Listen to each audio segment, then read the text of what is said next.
Assalamualaikum warahmatullahi wabarakatuh.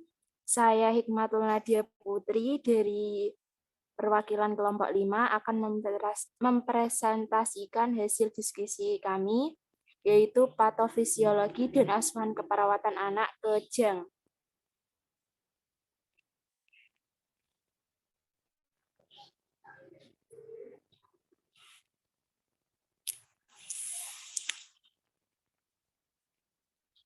Yang beranggotakan pengertian kejang. Kejang adalah demam merupakan kejang yang terjadi pada suhu badan tinggi atau kenaikan suhu tubuh di atas 38 derajat Celcius karena terjadi kelainan ekstrakranial.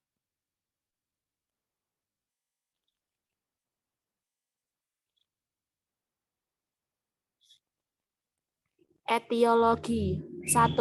Obat-obatan.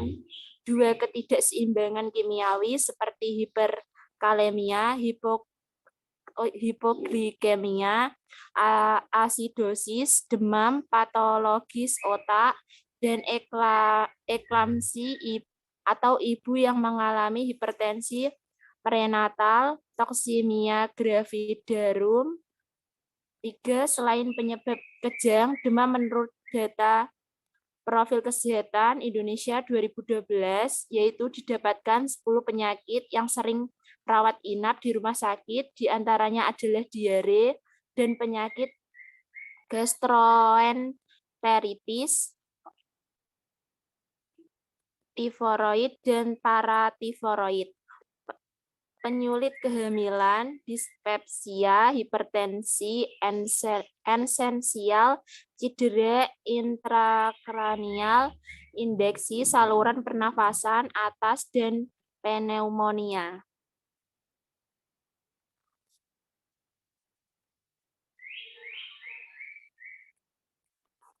Tanda dan gejala kejang adalah suhu tubuh mencapai kurang lebih 38 derajat Celcius, anak sering hilang kesadaran saat kejang, mata mendelik, tungkai, dan lengan mulai kaku, bagian tubuh anak berguncang, gejala kejang bergantung pada jenis kejang, kulit pucat dan membiru, akral dingin.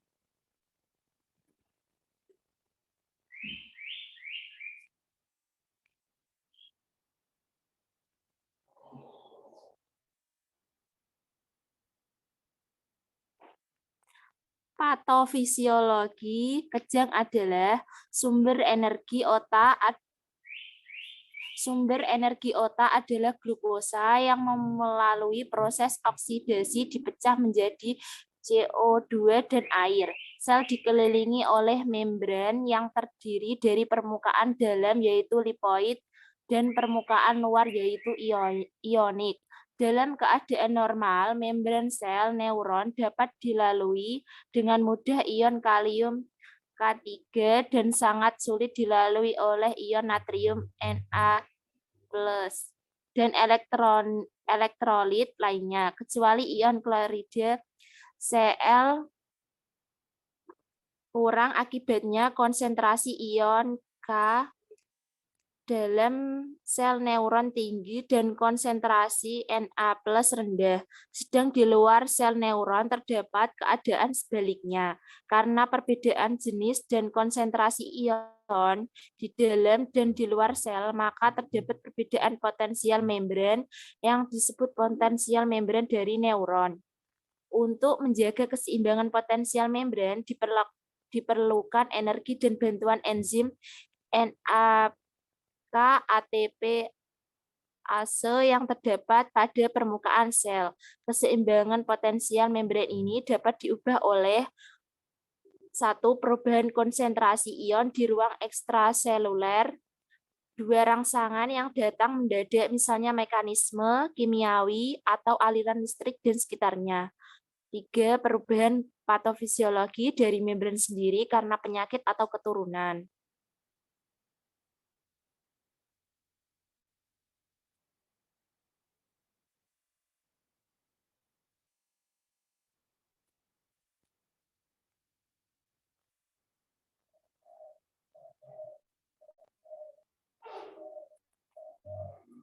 Kejang demam yang berlangsung singkat pada umumnya tidak berbahaya dan tidak meninggalkan gejala sisa. Tetapi kejang demam yang berlangsung lama, lebih dari 15 menit, biasanya disertai apnea, meningkatnya kebutuhan oksigen dan energi untuk kontraksi otot skeletal yang akhirnya menjadi hipoksemia, hiperkapnia, asidosis laktat disebabkan oleh metabolisme anaerobik, hipotensi arterial disertai denyut jantung yang tidak teratur, dan suhu tubuh meningkat yang disebabkan makin meningkatnya aktivitas otot dan mengakibatkan metabolisme otot meningkat. Rangkaian menjadi di atas adalah faktor penyebab hingga terjadinya kerusakan neuron otak selama berlangsungnya kejang.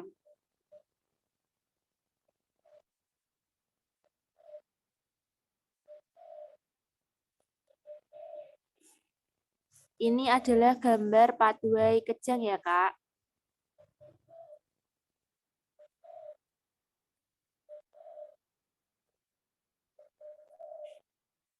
Selanjutnya akan dilanjutkan oleh teman saya, Kak Dia Rahmania Saputri. Saya persilakan.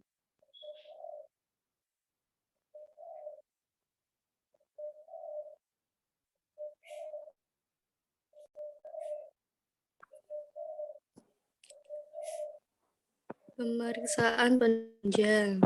Yang pertama, EEG. Yang kedua, lumbal fungsi. Yang ketiga, neuroimaging. Yang keempat, pemeriksaan laboratorium.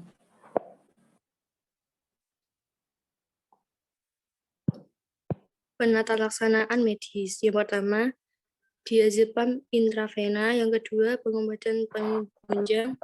Yang ketiga, pengobatan rumat. Yang keempat, mencari dan mengobati penyebab pemberian antibiotik. Penata laksanaan keperawatan. Yang pertama, pengobatan fase akut, airway, breathing, circulation.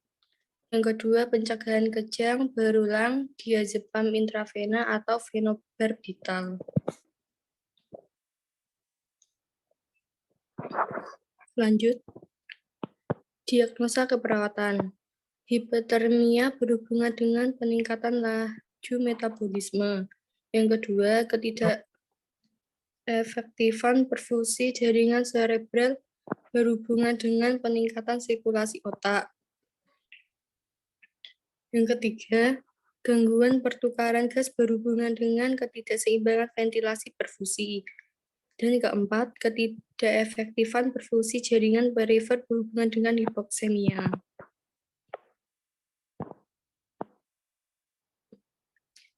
Intervensinya bisa dilihat di tabel di sini ya, Kak.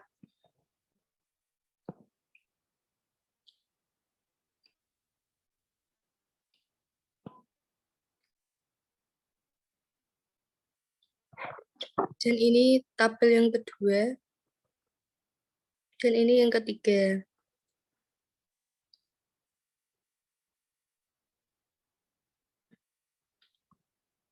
Yang ini yang keempat.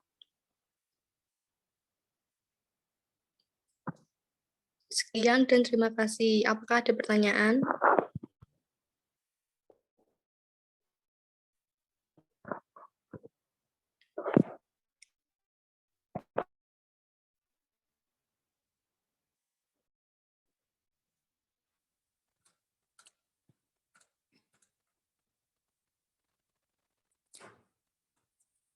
Mau bertanya, Kak.